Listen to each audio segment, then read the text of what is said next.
Alrighty, guys, and welcome back for the classic race of the Cadel Evans Great Ocean Road Race. Now, as was the theme basically last time, I live very close to this. I have done this as a drive, I've done part of this as a ride. Um, their roads I am way too familiar with for my own liking and doing it in a video game. But, regardless, we're going to do this one with Picnic Post NL riding for Oscar Onley with kind of a backup plan of letting Tobias Lund Anderson sprint. Not the strongest support wide riders here. Someone decent enough in a lead out, decent enough climber, but nothing kind of crazy. Onley's going to go on the hill. Lund Anderson's going to wait for a sprint. Knowing this game, it's going to end in a sprint. This is a very similar, if not the same, start list, minus a few teams as the Tour Down Under. There's not a lot of swap over for this one. But yeah, we're going to jump in to stage one of, not stage one, I'm so used to doing stage races. This is the first time I've done like a classics ride. I know it's not one of the classics, but a one-off single stage event. Geelong to Geelong. It's a ride I've done part of before. I've done pretty much this bit. Is the ride I did. I don't know if my screen actually pops up. It's the like slightly raised flat in the middle of the stage. 182.2k. Nice little hilled section towards the back end. We're going to launch with Oscar Onley on this climb, see if we can get anything out of it. If we can't, we're going to last minute prep a sprint for, where do you go, Tobias Lund Anderson, who's not got the best race day, neither does Oscar Onley. Only one way to find out what they roll in the game, which is us seeing you on the start line. And here we go on the start line. At the start of this stage in real life, I genuinely thought Oscar Onley was in with a serious chance. It was marginally worrying that on the loading screen where it gives you kind of the favourites, Stevie Williams was one, and the main one, and we were nowhere to be seen. And Walker goes off the front. It's not someone I'm particularly familiar with. Lucas Hamilton is, however, from Ineos. Yeah, during this stage, I genuinely thought Oscar Onley was in with a serious chance, and that's a shocking race there. Lund Anderson is going to be likely our leader, just being in a better condition, and we're severely unlikely to get any sort of gap going over that climb. I suppose we'll see. We'll see what we can get. If we can get a gap and we can drill it down the backside, it'll only be 5-10 Ks to the finish. And that could give us everything we need. But until then, we are just basically going to skip right through. This stage in real life was really good to watch. We had Sheffield, I believe it was, from Ineos, launching an attack. But in the end, we'll see if we can find him because he has a very identifiable jersey. There he is. Mauro Schmid took out the win with a late attack going off the front, never really having more than a 5 or 10 second gap, but just really holding it all the way through to the finish. But I was trying to see what was going on front. I was scared. But yeah, just watching Mauro Schmid absolutely took off and accelerated away from the group, held off his gap, and took out the Cadel Evans Great Ocean Road Race. But yeah, what I might do is skip to the start of these kind of lumpy old climbs and see how we go. And we will cut back as we have been caught behind in a peloton split. Let's see, main group of favorites. It was caused by vols over the top of this climb. We were okay, and then just a gap split ahead of us, kind of where these guys all were. They all gave up, and we were back behind Van Poppel. So we've come all the way up, and now we are about to start our kind of way to get back to the front. I did figure it was worth cutting back to, because it is a marginally serious situation to be in. We're going to do what we did on that crosswind on one of the other videos, if you saw that, where we kind of manually do the turns to optimize it, because the game has not quite worked out how to optimize that yet. But yeah, hopefully we can find our way back in, because if we don't, this could be race over already, which would, let's just say, not be ideal.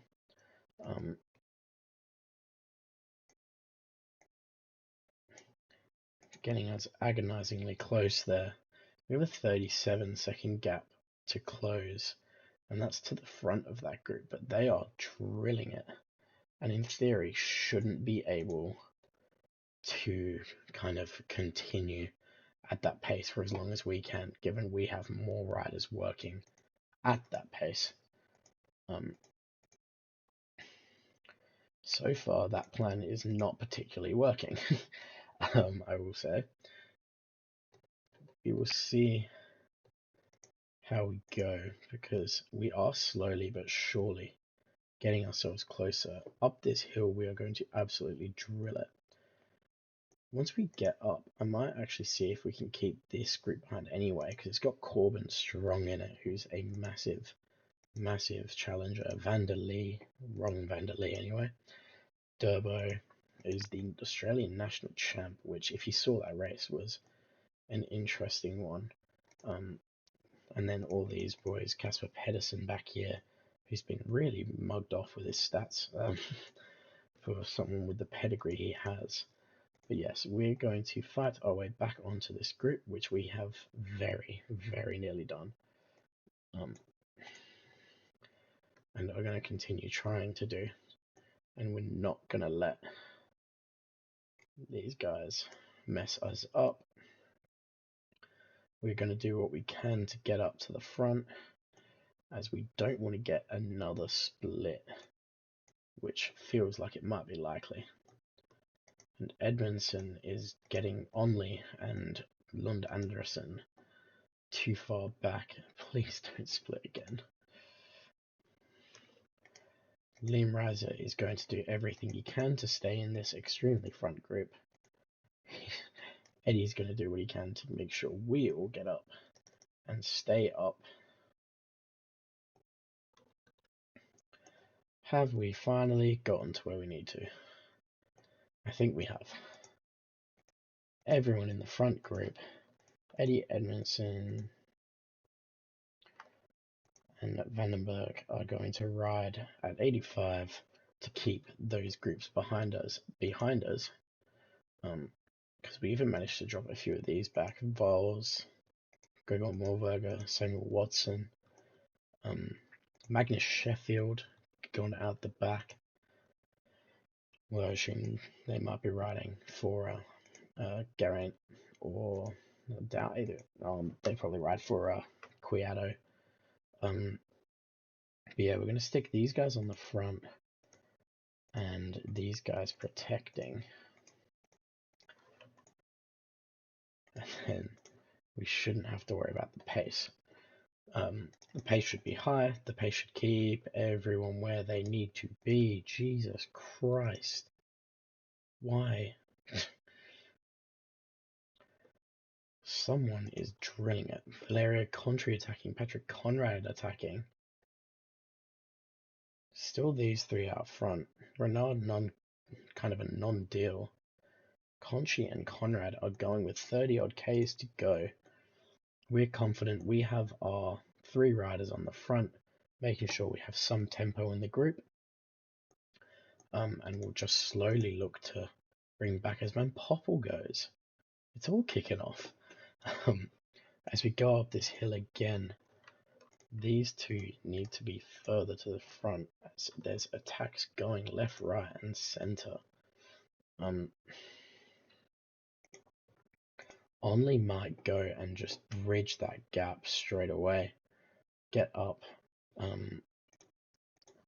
and see if he can kind of disrupt in this group, which is what I wanted to do. And he does get up, and he's just going to sit on. I'm not interested in going the distance with this group, not at the moment anyway. It wouldn't be the worst thing in the world, but I don't want to get caught up in that kind of chaos. These two are done. This is Vandenberg. These guys are just going to sit up at like 60 for the rest of the stage. Feel bad, because in real life, when these guys are cooked, they are absolutely cooked. There's no hope of them coming back kind of vibe. But in the game, it is a little bit easier for them to kind of recuperate that energy, which I don't particularly like. Might have to put Kurd on the front. Actually, I might put Limriser up there. Yeah, I'll put Limriser up there, and Anderson can get protected, and Onley can just follow, and hopefully reap some of the benefits of that.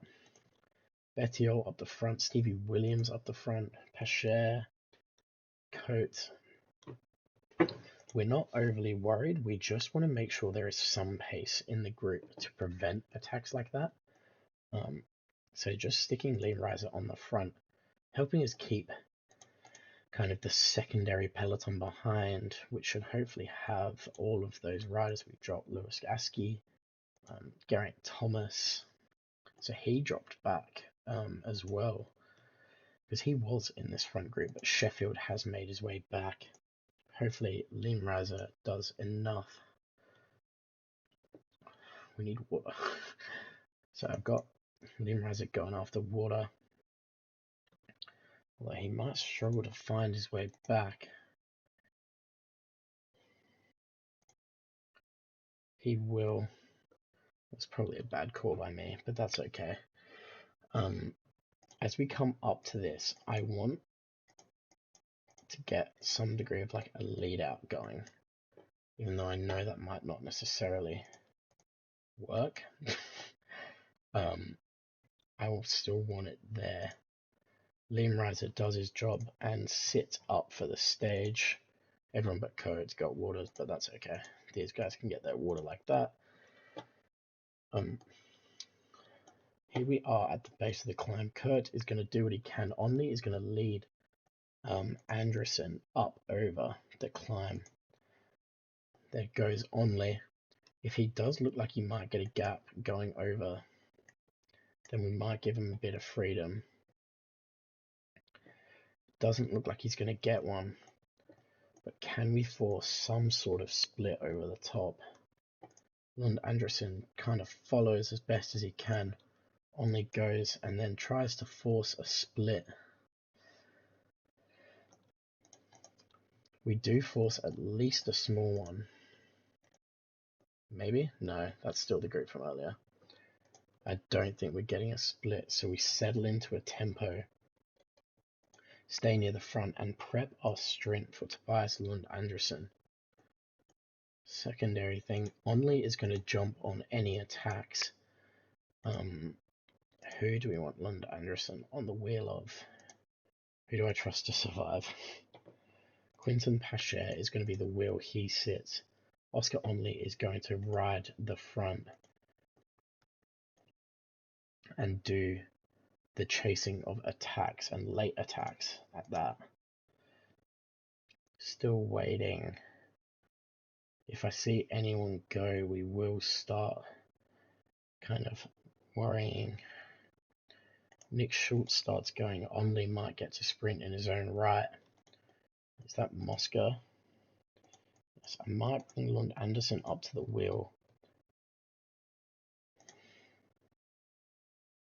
of Oscar Onley, who has ridden a monster race in support today. He obviously was one of our leaders, but is going to lose out. We start our sprint in not the worst position ever on the wheel of Stevie Williams. Oscar Onley is just going to go for a sprint anyway. Lund Anderson comes through. Lawrence Pithy just too strong. We timed our sprint well, but we're going to come in 5th, which I do not feel is the worst result. Lawrence Pithy, just unbelievably strong stats for a stage like this. Oscar Onley comes in at 16th, does everything he can for the team today. We created some good splits, or kind of took advantage of some good shit splits, I should say. We didn't really do anything to cause any of them. These three rode hard and absolutely did what they were required to do, which you always love to see. Hopefully you enjoyed this one. It was a short and quick one. Lawrence Pitty taking it out from Cockard, Pasher, Mosca, and then Lund Anderson, who timed the sprint well, just didn't have the legs for it.